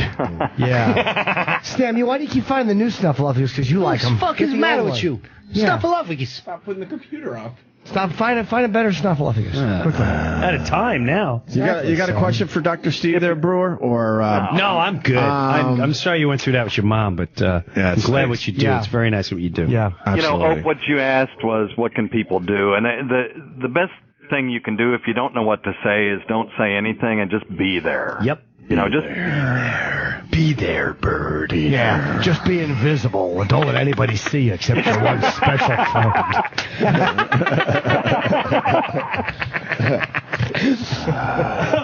Oh, God. Is this... All right, let's try this one. Yeah, but he may be singing. Don't give him when he's singing. Singing. That's what he does. They just play. Yeah, I'm singing for fuck's sake. Why are you playing? That's not it. That's wrong. What the fuck are you playing? It's an opera play, Sam. You keep playing stuff. What? No, any other questions for Dr. Steve? I guess he wasn't needed today, after all. Thanks for calling. That was nice. Yeah, you know. I'm always a big Dr. Steve call guy. It was nice. We like the Dr. Steve. Yeah. What do you got going on now, Dr. Steve? I broke my foot. Doing what? My wife won't let me turn the light on if she's already in bed, and so I've rounded the corner about 1,000 times, and this time I cut it a little bit too short and smashed my foot right into the bedpost. And you'd be amazed the amount of force that just normal walking is involved in normal walking when you smash your foot directly into the corner of a bedpost. How bad do you want to knock her teeth in? Well, I was in the corner going, oh, and all I heard was, can you be quiet over there? Really? Oh, yeah. So anyway, I busted my third metatarsal of my foot, and I've got a cast on. So, I'm I met a tassel once. He wasn't very nice. Taking in 3 weeks. Well, that's my fascinating. That was a wonderful story. Yeah, I know. It was wonderful. I'm punching out. All right, thanks, Steve, very much. Okay, boys. Riotcast or whatever. What do you got? Weird Medicine on Riotcast. Also, sometime on Saturday night on XM 103. All right. Thank you. I think it's 10 p.m. All right, Dr. Steve. Take care. All right, buddy. Okay. There he goes. Good old Dr. Steve. Yeah, that's what he does for a living. Hospice. He's a hospice guy. Yep. He's like the Patch Adams. Yes, he is. Kind of goes in and makes. I didn't like that movie until I found out it was actually a real guy. Really? Patch Adams is a real guy, so it didn't bother me as much. Is this going to be his voice? Sam, comment? Let's go. Let's see. You're warm. Are you up in this tree, Slimy? You're warm. A little bit. Yeah. I like that. A little bit. Now it's fast motion. Slimy. Let's go to, let's see, Kevin in North Carolina. Kevin. Hey. Sorry, I tried. I just got a quick story about the whole timing thing and the death of my old man. So he was in palliative care, hospice care at the Detroit Veterans Hospital for quite a while. And he was doing that breathing thing, and I thought, man, I want to go get some beer, and this is going to be it. So I'm going to sit here and just drink some beer, get drunk, and he's going to go while I'm sitting here. So I go to the store, get some beer. I get back to the parking garage. I roll a joint. I sit there and I smoke it. About half hour, 45 minutes goes by. I come into the hospital. I'm getting off the elevator. This nurse stops me, and he's like, hey, really sorry about what happened to your dad. And I'm like, what do you mean? And they're like, oh, you didn't know? They're like, he died about, 20 minutes ago. Oof. So I'm sure you have no guilt over that. A joint was more important. Yeah, that's cool. You're sitting in the parking lot getting high. Listening to Dark Side of the Moon. What's that? I'd been in the VA hospital with him for like 6 months. So, I mean, he was in ICU for 4 months, palliative care for like a month. So, I mean, come on. He didn't want to go in front of you. Yeah. He didn't want to go in front of you. We're making our That's jokes. a soldier. I think your point is that he kind of waited for you to get the fuck out of the room. Soldier. Yeah, he waited for me to get out of the room. It was crazy. Yeah, it's a soldier. Right on. Go on without me. Right. Go on without me. There's no happier place than the Detroit Veterans Hospital, by the way. Oh, it doesn't sound very happy. Why are you doing? I don't have it up. Who's for real? I don't have it up. Why are you listening to Bill Burr clips right now? Because one of our staff members sent this to me. I wanted to hear it, and then when did Bill shave his head? A while ago. Let me see. Yeah, is his head shaved now? I don't know. I think Bill lost his mind at one point. Is that what he looks like now? Oh, I don't know. I don't know. Last time we saw him in Montreal, he had a hat on, I think, right? Yeah. I think his head shaved. Yeah, maybe. Still shaved? Yeah. He's trying to grow it another color. Yeah. Let's say hi to John in Jersey. John? Hey, how you guys doing? Hey, right. I lost my father about 6 months ago, and I was in the room with him, and it's been torturing me for about 6 months until Lieutenant Breuer here, and I really appreciate it, man. All the honesty that you've been throwing on the radio the last couple of weeks, I really respect you, and I really appreciate it. No problem. Wow. What were you feeling guilty about? Yeah. Not guilty. It's just, I haven't been able to think about it for 6 months. He died on his 68th birthday. Had a balloon up in his bed there, and it's torturing, man. He was in there he was in a drug-induced coma for 3 days, and I was just stuck in that room for 3 days. And right. And it was torturing, man. But thank God I was there. I mean, what the fuck? He's my father. Right. He did all that shit for me. What the fuck? That's right. Go up and stand there. That's right. And you feel better you were there. And it's just it's part of we're so petrified. I mean, yeah, it sucks. We all want to live forever. But at the end of the day, we realize you're going to be fucking dead one day, no matter what. Your kid may be dead. Your fucking aunt may be dead. It's part of life. It's just, if we could kick ass at everything else, why can't we kick ass and accepting and understanding that? We should understand it more. It's just a part of it. But it does suck. Yeah. It does suck. Yeah. Yeah, I'm not going to say, this is the greatest thing ever. Right. I tell you, I'm so fucking glad I ain't going to see that idiot anymore. Yeah. It sucks, but when you're complete, you feel better. All right. I'm sorry, Hammer. Yeah. Thank you, John. Thanks for thank you so much. calling the show today. Let's say hi to, wow, man, you got him talking today, Brewer. Brian in Missouri, what's up? Hey, guys, just wanted to talk about, I was sitting at home and I heard of the news about Jim and his dad. So sorry to hear about that, Jim. Yeah, no problem. But I look over to my wife and I tell her, because we're big fans of yours. Okay. Just such a look on her face when she heard that your dad had passed. And the first thing she said, "Oh my God, we got to get him some flowers and a card." I said, "Sweetheart, there's millions of people that heard about this, and he is not going to be that up on getting a card and some flowers from a couple in Missouri that he's never heard of." You know what I've been doing?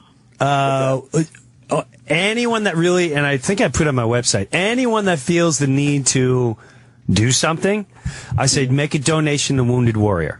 Because he was all about that. So literally, people came over and I said, please don't listen. We've got a florist shop here and we have more food.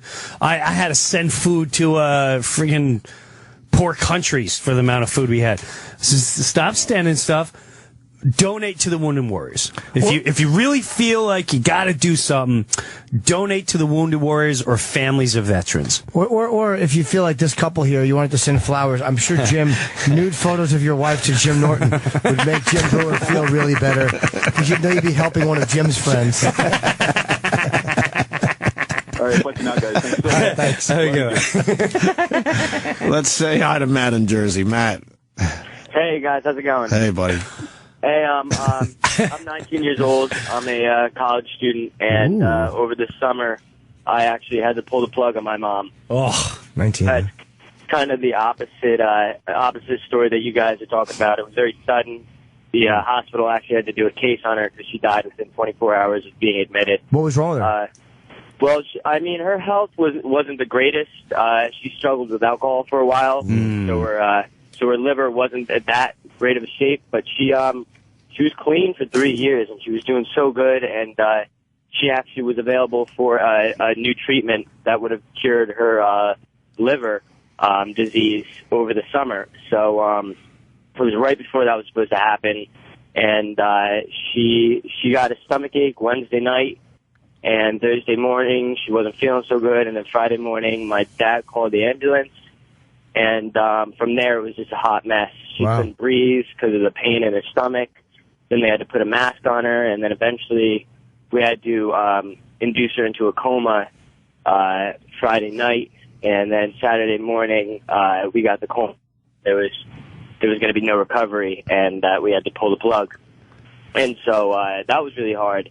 But I remember right before we pulled the plug being in the room, and the doctors, of course, were like, do you want to be there or do you not want to be there? And I don't know what to do. You know, I'm like 19 years old. I've never experienced anything like this before. I had no idea what I wanted to do. And so I eventually came down to me doing it. So I wanted to stay there and watch. And they had me leave the room for just a couple of seconds. And then why? I don't know. They said they had to prepare something or do something, and I'm not sure. But she actually went right then. We didn't have to pull the plug.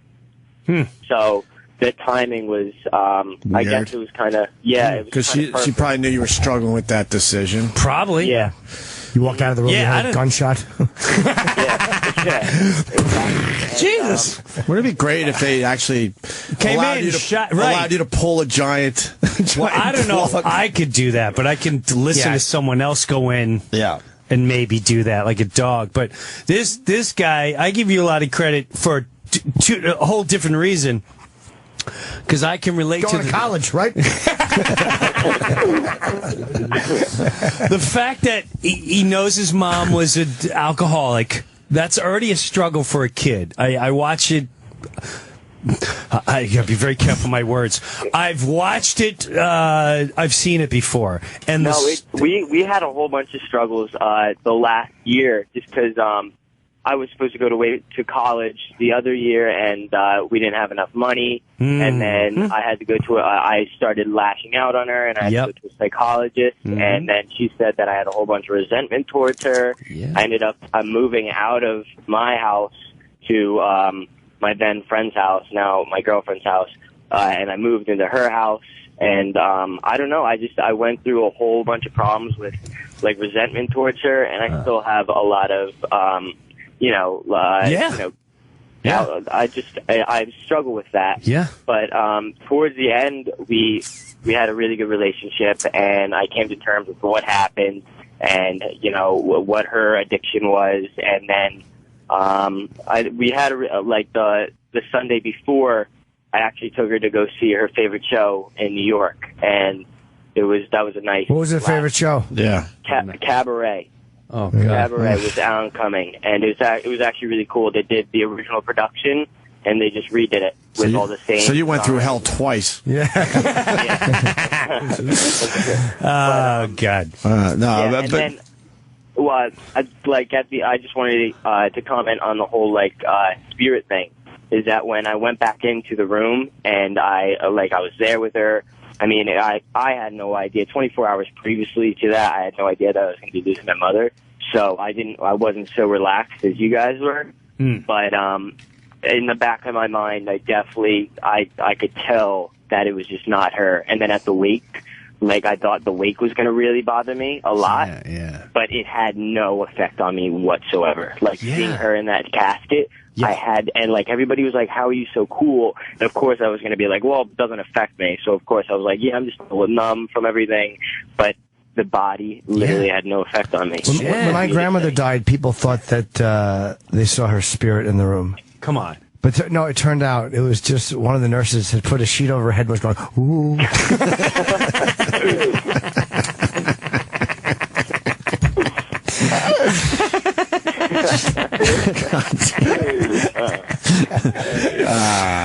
Wow, good story, man. Yeah, man, that was awesome. And thanks, man. And I love his whole thing with the struggle of people have the alcoholism and the mothers, and it's not personal.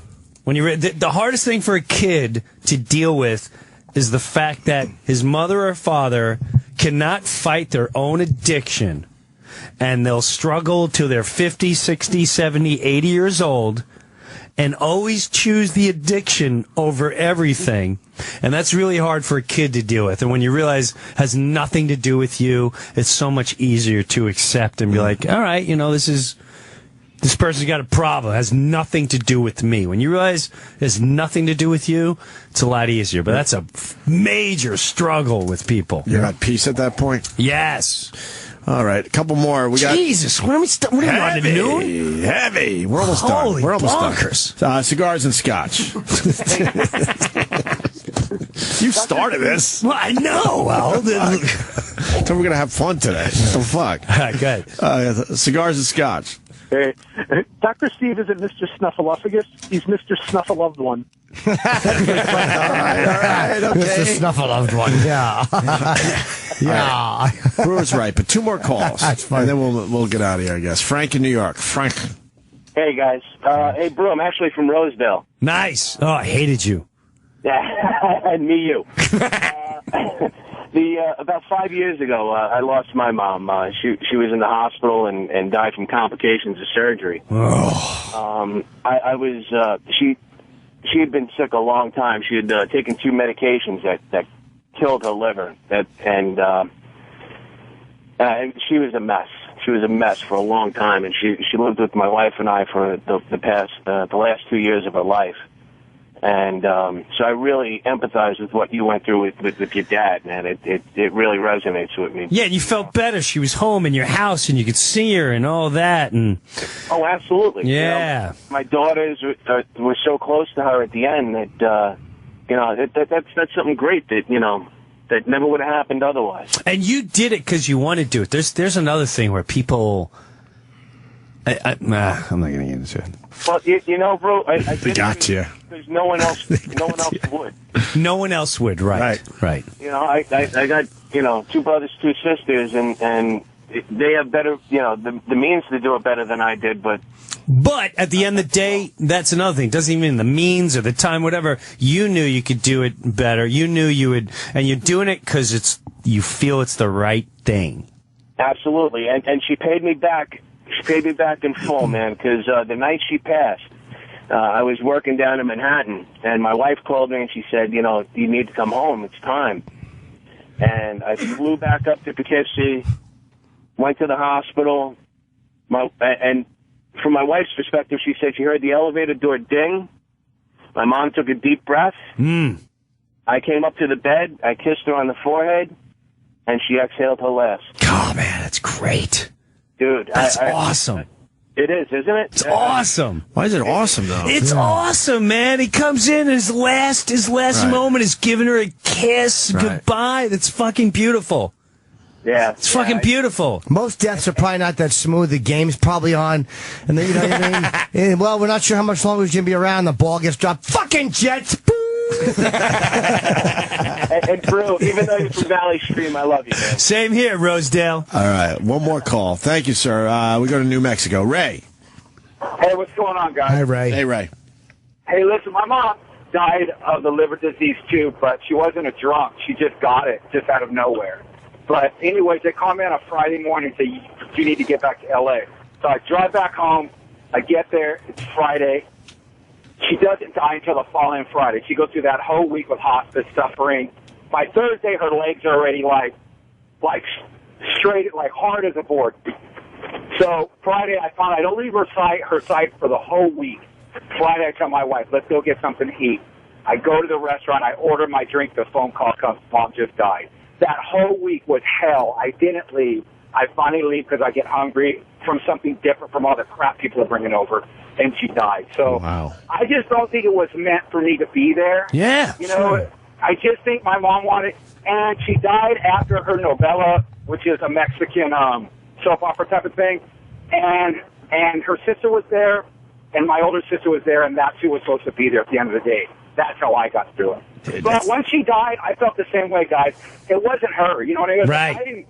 The whole week I cried my ass off. Like, it was terrible. But once she died, I didn't cry after that until about a month later. I was driving in my truck, and I started falling like a baby. Yeah, I've had those. I had little tiny moments like that.